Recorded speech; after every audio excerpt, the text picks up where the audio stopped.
Welcome one more day to Life in Armonía. This time I began improvising on the Irish flute, bringing a sort of Celtic theme full of serenity, but also qualities from the earth, the rocks, the wood, the air, the rain, the wind, the ocean. When I listen to Irish slow airs, they transmit this feeling of earth grounding sensations, and it's somehow spiritualizing and purifying. Very different from the music of India that I showed last week with the bansuri. The bansuri is a much lighter flute, a bamboo flute that brings what I call voluptuously spiritual feelings. And even though they have an earthly quality, they also bring a certain spiritual evanescent quality, which is not necessarily better or more spiritual than Celtic music, but each tradition has its color, just as each human being, each soul has its particular divine song. So today I would like to use traditional flutes, just as the Irish flute or the Turkish ney and other flutes, as an example of inner growth and how divine breath is the main reminder we have to purify our physical body, our physical temple, and grow with an spirit which is attuned to the primordial vibration. Because we are infused with many spirits, many different breaths, so we have to pay attention to that. And there are obviously different arts that can help us understand deeper and be more relaxed, more calm, more open-minded to the truth of divine love and divine transformation. For me, playing the flute is always a way of remembering different existence or trajectories. Actually, I'm convinced there is some Celt in some dimension of my soul, just as maybe some Sufi or some mystic wanderer or minstrel. I know my soul went through all this in other epochs, which are not necessarily past epochs, because they all take place at the same time. And music is a way of understanding that, because harmonics are hidden in the sound. It seems they are not there, but they are always there. And that's a key we should understand when we meditate on the aspect of music and playing an instrument. So let's start establishing an analogy. Later on, I will show the sound of each flute, but to start with, let's imagine that our body is like a flute.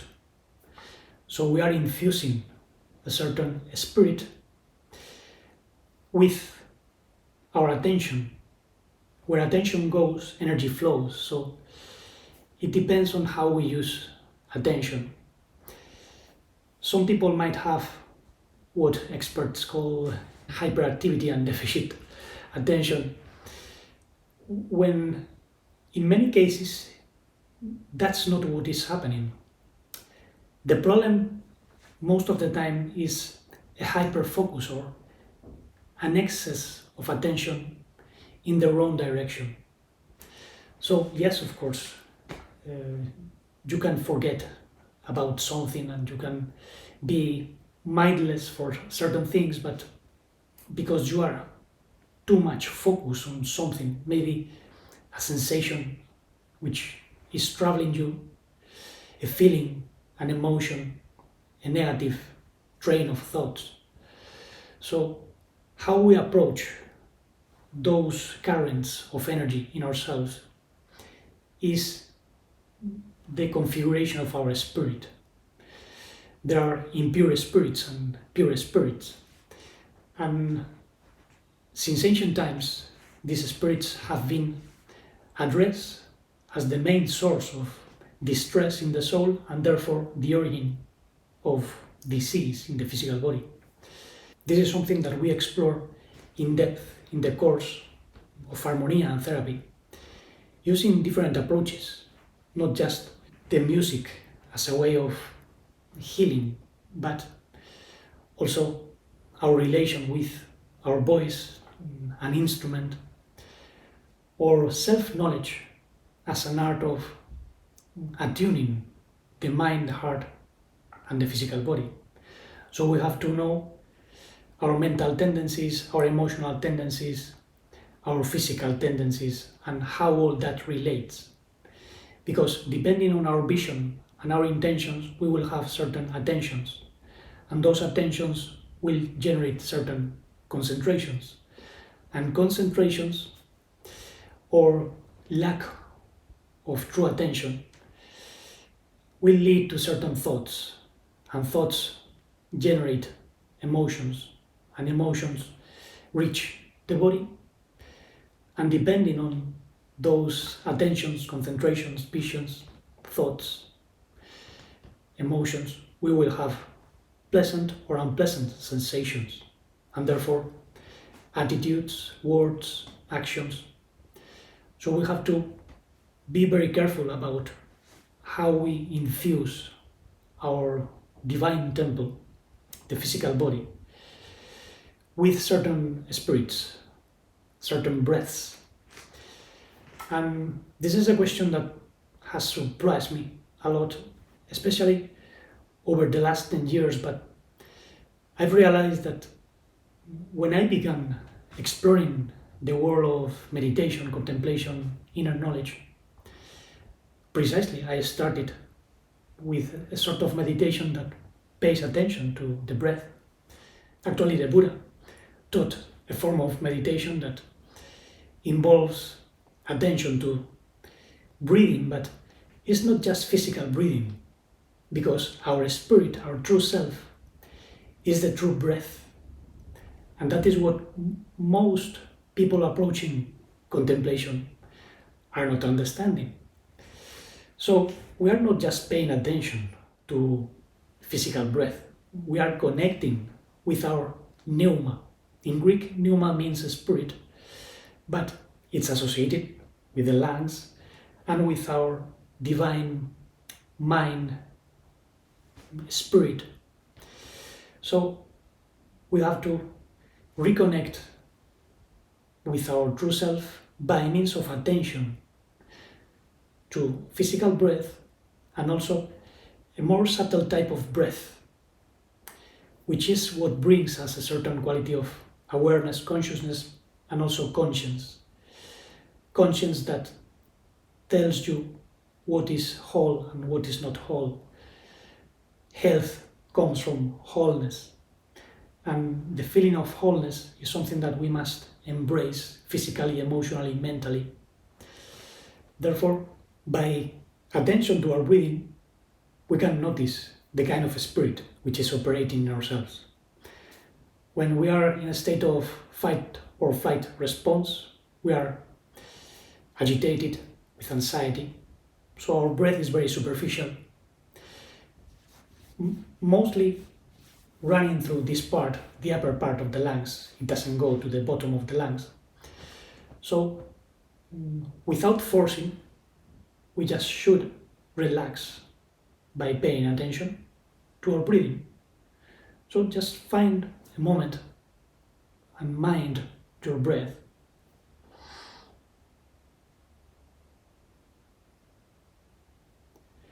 Notice how the body will find its own way of breathing naturally. You don't have to force anything.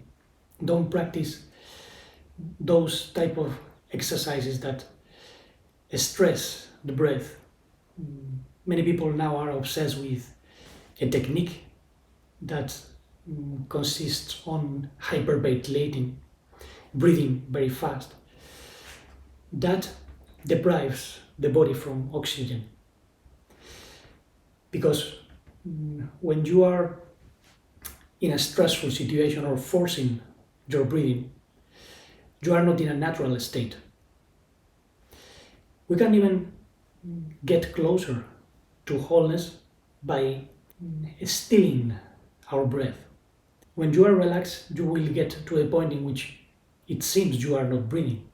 But in reality, when you are breathing from your true being, that stillness in your breath will help oxygen get into the cells because more nitric oxide is produced in the physical body. Actually, in some of the arts and practices of the East, there are forms of breathing meditation in which breath is almost absent on a physical level. So there is a tiny thread of breathing.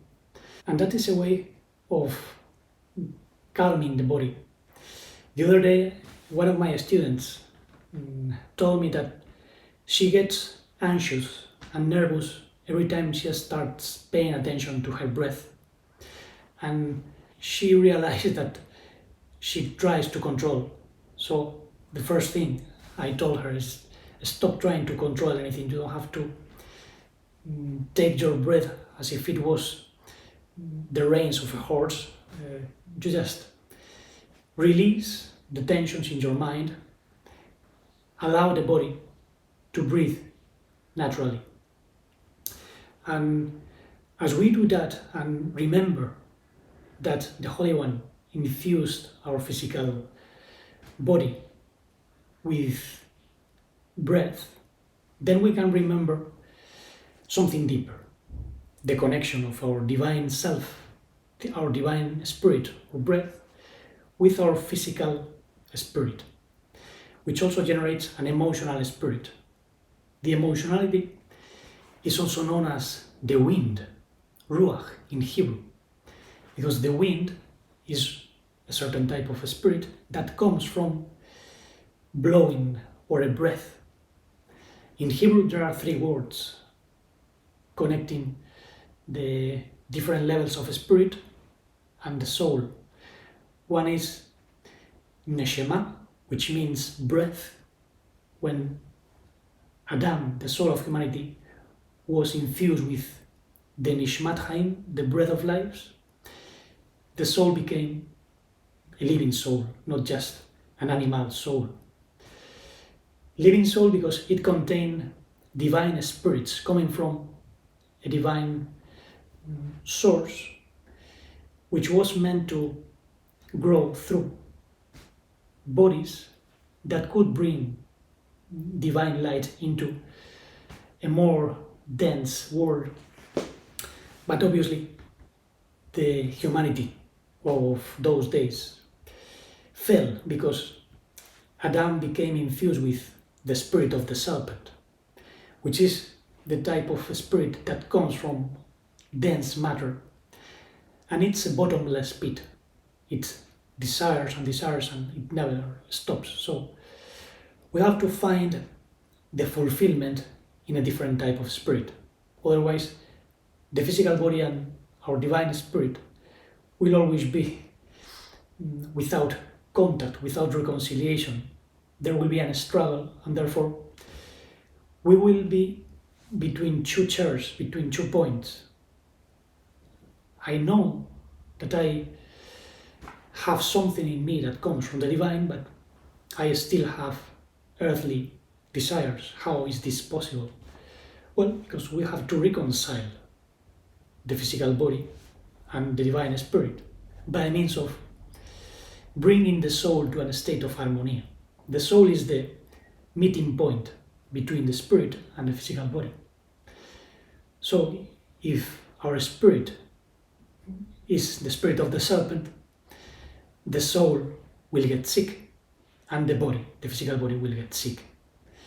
Therefore, we have to become fully open, like a flute, bringing in a spirit by means of directing our attention and our concentration, also having the right vision. This is in many teachings, but some types of teaching involve, for instance, flute playing. One of them is the Sufi tradition, especially in Turkey, and they use the bamboo cane as well. They cut them from certain places in the rivers.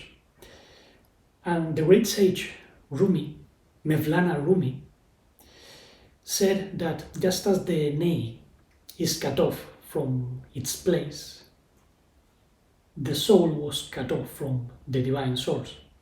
And just as the nail cries as we are playing it, the soul also cries when we come to this world. So we have to attune ourselves to that divine unity, which is full of loving life, loving light, that is always present.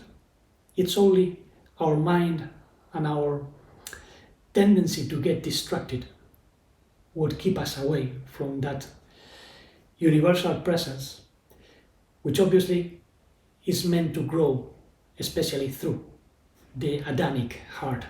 Adam is a symbol for the face of God, so to say.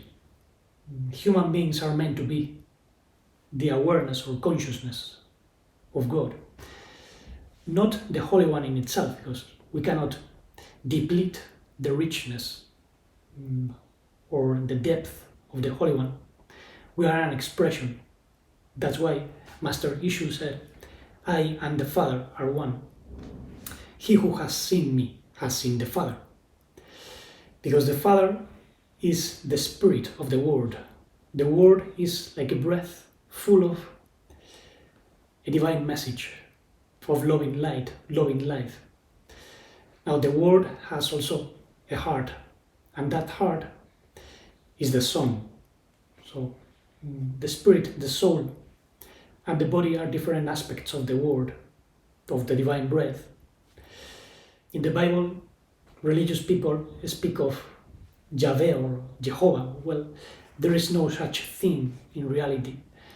There is no God called Yahweh or Jehovah.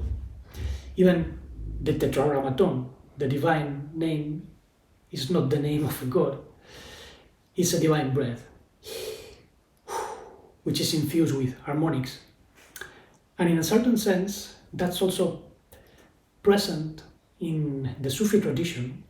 They obviously develop their teaching within the Islamic context, even though the Sufis and the Muslims are not always following the same way of thinking. Many Sufis are Muslims, obviously, but not all of them are Muslims. There have been Sufis in different traditions, and they always emphasize the unity of all things, the divine unity, bringing that attention to divine breath. And in Turkey, this type of flute was used as an instrument of meditation. First of all, you can notice that it has 9 segments: 1, 2, 3, 4, 5, 6, 7, 8, and 9. And if you remember, when we brought the Enneagram and its different aspects, we were meditating on the 9 points, which represent the union of the law of 3, the triad, reconciling force, active force, and receptive force, which helps the octave develop. So the law of 3 and the law of the octave is represented by the number 9. So there must be a reconciliation of forces so that we grow, filling up the 2 intervals in the octave, which has 7 tones, but those 7 tones are incomplete. We have to fill up the missing gaps, the missing energies. The work is incomplete. All over the universe, someone must bring consciousness, awareness, loving life, and that is the role of the so-called issue of the universe, the Messiah issue, or the divine Son, the reconciling aspect that brings the world back to God, so to say. And obviously, when we approach music, having all this in mind, everything changes. For instance, the ney has many implications. When you are starting to play and blow, it's not easy. Actually, breath regulation in this type of flute must be much more conscious. In other flutes, you can produce sounds from the beginning. With this one, it's more difficult. Maybe the easiest note would be the one in which all holes are up and covered. You just hold the ney and place your lips as if you were whistling or kissing on an angle of 30 degrees more or less.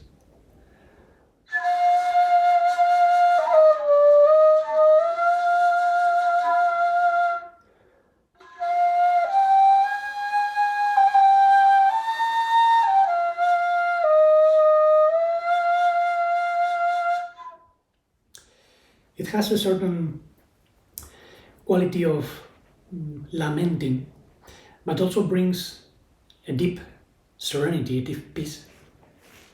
And this way of playing represents how we direct our attention, our breath, our concentration.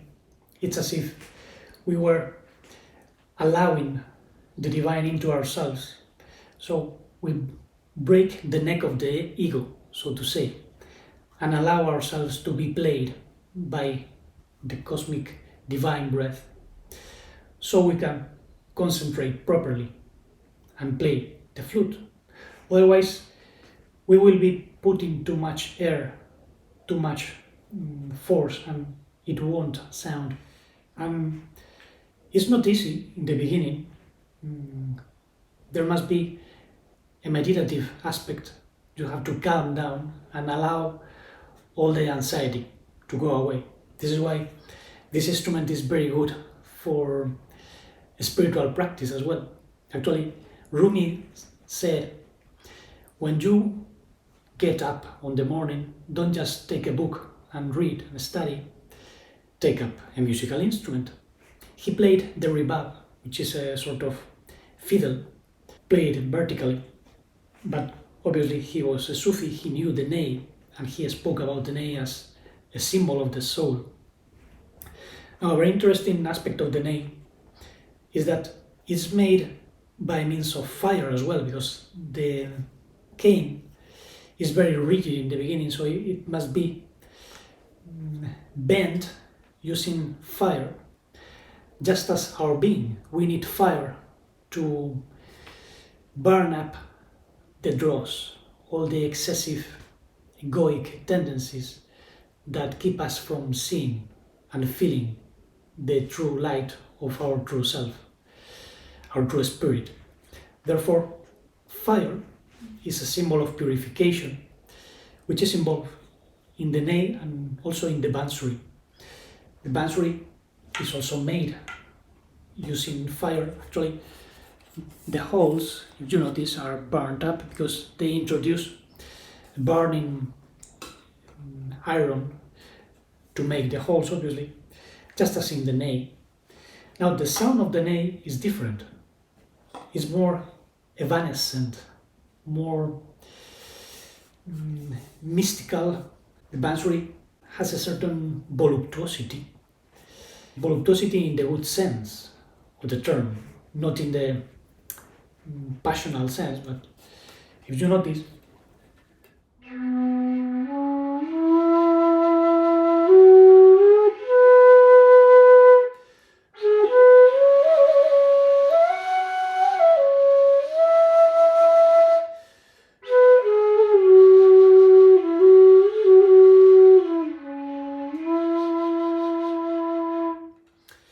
this one obviously is lower in register, but if you notice, it has a round sound which brings a certain feeling of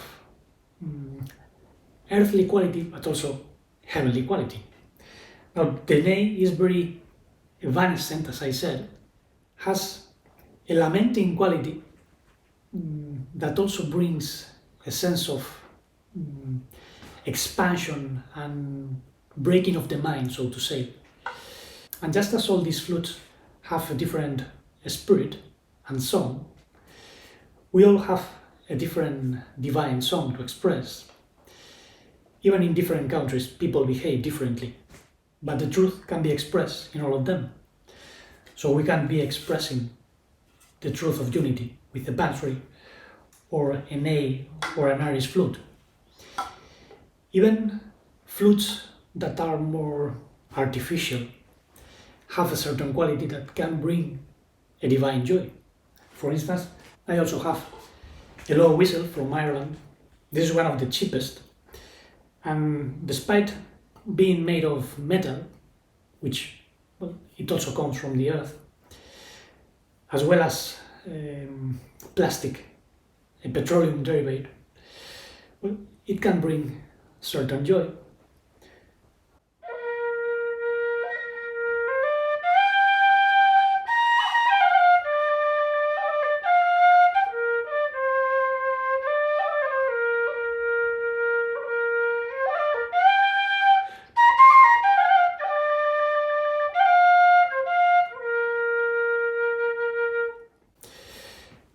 The spirit that we infuse to an instrument is very much connected to how we feel and how we relate with the world. For instance, that piece, that fragment of a piece that I played is known as Farewell to Go, and it's a Scottish slower that always inspire to me a certain sense of gratefulness and beauty, wellness. It also straightens your spirit, and that is precisely one of the qualities of music. It strengthens and puts your spirit in a straight way. Sometimes we are bent down, we are not paying attention, but when we are infused with the divine proportions, then something straightens up.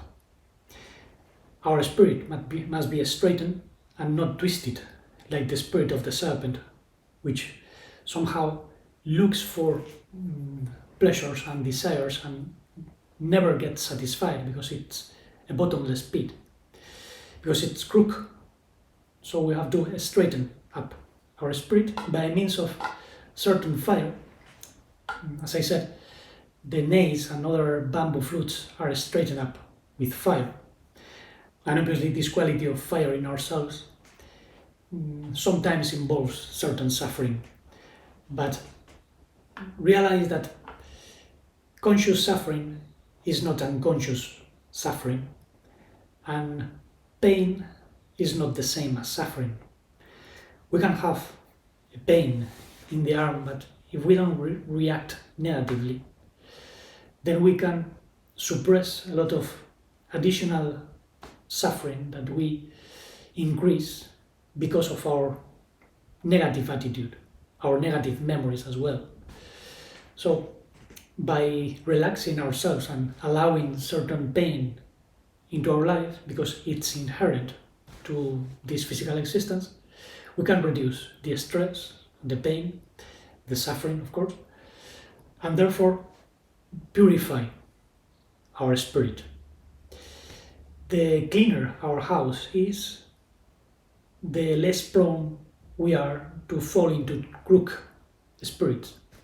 Crook spirits are also different types of intelligences that come from the astral world. Actually, when Adam ate from the tree of knowledge of good and deficient, he was not just moved by the passions of the physical body, but by whisperings of other psychic intelligences that want to find a home. So we should care for the body so that it doesn't allow certain energies into itself. Cleaning the body is not just washing away the dirt in your skin, it's cleansing from a physical but also energetic point of view. The body has nerve extensions that are in contact with the energy body. The blood has part of the vital soul, and that vital soul is the receptor of a deeper aspect of the soul. Therefore, we have to cleanse those layers. This is somehow complex and it takes many years to find out. We investigate this in the course of Harmonia because we have to get familiar with different layers so we can approach therapy from a more holistic way. We cannot know why the body is feeling anxious or having certain distressful sensation unless we tap into the aspects of the soul that are not in harmonia. Many times we have unconscious thoughts and desires that should not be there. Why do we have them? Because we fed a certain spirit in ourselves instead of paying attention to our divine breath, going back to basics. This is simple but at the same time complex because we are driven by many different kinds of distractions. And I precisely make these videos not just as food for thought, but also as a reminder to fulfill my mission and remind others of the importance of being in the way, remembering constantly your breath, your heartbeat. Actually, the first sign of life before the fetus is fully formed is the palpitating movement of blood. That is the beginning of the heart, and from the heart comes love.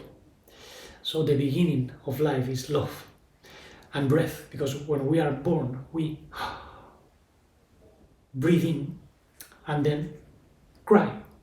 So with our breath comes a certain sense of tragical existence, because coming into this world is in a certain sense tragic, but we have a mission.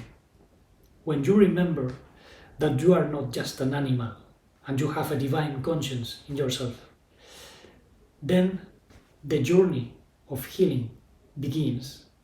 The return to your divine source begins. And you realize that you came here pure and you will go pure. As for the immortal spirit goes, I'm not talking about the animal soul or lower types of spirit, which are always contaminated by the world. But we came for healing, obviously. And there is an aspect of ourselves which came from the divine source. It came to rescue what was lost. And what was lost? Well, the head or intellect of fallen Adam, his breath, so to say, came partially trapped in this body. As I said, not all the spirit of Adam fell. There were spirits that remained untouched, and they come as a sort of helper. But that is not enough. We need the new Adam, what Master Yeshu called the spirit of life that is sent from the Father. I will send you the helper, be it called Holy Spirit, and further on the Spirit of Truth, which infuses us with the realization of what is the truth of oneness, of life, of true love. And as we grow with the Spirit of life, then we become instruments of the Holy One, true sources of harmonia. Therefore, the physical body should not be rejected. It's just like a flute that must be played in a certain way. And realize there are spirits of joy, spirits of compassion, spirits of serenity. And some musics, for instance, were forbidden by the church because the church thought they were infusing lust in people. Irish music, for instance. It's a very joyful type of music, which for a certain number of years was forbidden in Ireland, even though people played in their homes, no?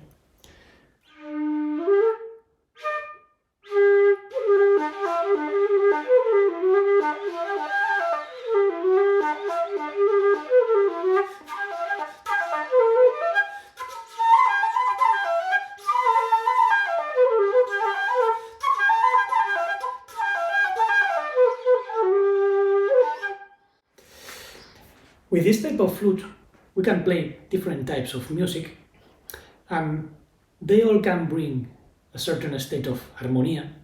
I don't think Irish music is infusing people with lust or evil desires. It all depends on how you approach music. It can lead to a state of excitement or even nervous attitudes if you are not calm. But as I say, it all depends on your awareness, on your approach. And the same goes for other types of music around the world, which, as I said, use that pentatonic scale a lot. This is a small bansuri. In Nepal, they have a different style, very different.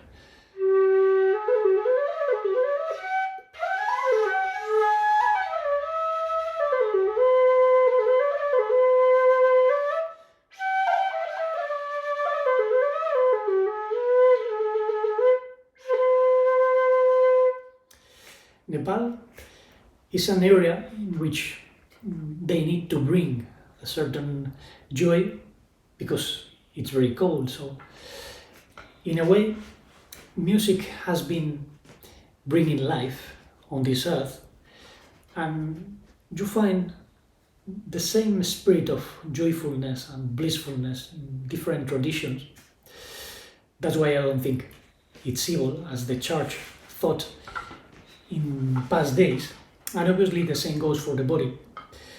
We can have different spirits of restlessness, worry, negativity, or infuse our body with joy, with a serenity that somehow is full of gratefulness because the body says thank you. We are meant to govern our body wisely. If the body takes the lead, then we are lost because it's like a dog wants to eat just anything on the ground. Therefore, we should allow the body to do certain things and put limits so that it can enjoy a better life. And the way to harmonize is by means of infusing the body with the right spirit. This is in different traditions. Master Ishu said, I am the spirit of life, the breath of life. I am the light of the cosmos, you are the light of the cosmos. I will send you the helper, the Holy Spirit, the Spirit of truth. And in other traditions, the breath was known as Atman. This is, for instance, in India. Atman is breath, breathing, as I said. Actually, in German, Atem is to breathe. Atum in Egypt was the god worshipped by Akhenaton, the pharaoh that brought monotheism into Egypt. Even though he was kicked out, his family had to run away because the priests of Ammon were polytheists and they worship different types of gods. So that teaching of monotheism did not thrive in a polytheistic Egypt. And the same goes for many other types of teaching. Because the divine breath has been forgotten. And many different traditions try to recover the teaching on the divine breath. That's my guess. But it's always misunderstood. People always elevate to the category of God what is not God. There is a lot of superstition.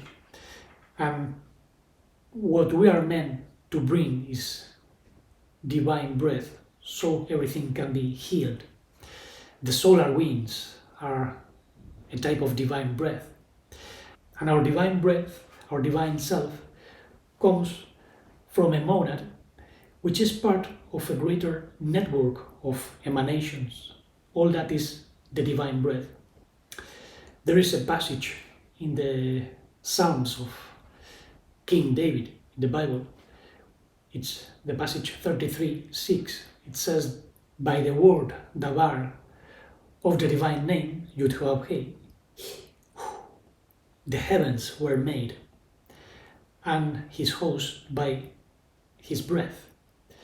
It seems it's referring to an anthropomorphic, gigantic figure, but obviously it's because the divine name makes reference to a divine cosmic mind, divine cosmic heart, a divine cosmic body, and all that has spirits, breaths, by which the seven heavens and the different spirits are emanated and created, so to say, or formed or acted. There are different stages: emanation, organization, creation, formation, and action. And therefore, the same goes in ourselves. We have to differentiate those unconscious regions in which the final fruits are being gestated. So pay attention to your unconscious and your subconscious, because all your manifestations are planted there. Don't allow spirits of deception plant seeds in your subconscious and unconscious mind. Allow the divine breath to cleanse your body, your mind. How? Well, you have to find a way to remember this throughout the day. You can find moments of meditation, contemplation. You can use a flute, an instrument. Even your voice can be a reminder. How we speak represents the spirit by which we are infused. If you speak hatred and if you are filled with anxiety, some distrustful spirit is operating. Therefore, let's use this breath in ourselves as a reminder of all our growth. There are obviously many more aspects, but I think for now it's enough. You have material. I will be going deeper, and obviously I will continue exploring all these aspects using different types of instruments, not just these flutes, but also the oud. And for now, thank you very much for listening with attention.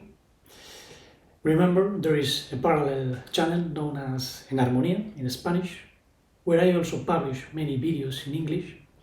There is another one called Vital en Armonía. The information web is also called Vital en Armonía. And there is a blog, themusicofwisdom.blogspot.com, the Song of Reality. There you can find many different types of articles on these subjects.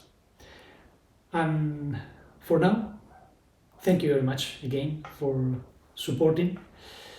Let's remember that we are bringing a light that very few are bringing. So support is always needed in times in which these subjects are mostly ignored in the mass media, and in spite of the quality of the content of channels like this, the support is not always as it should be, because people in general are asleep and they are interested in other subjects. So let's continue diffusing these subjects, supporting in any way, and allowing divine breath in ourselves so we can express the love without limits, life without fragmentation, integral conscience, and deep, blissful serenity.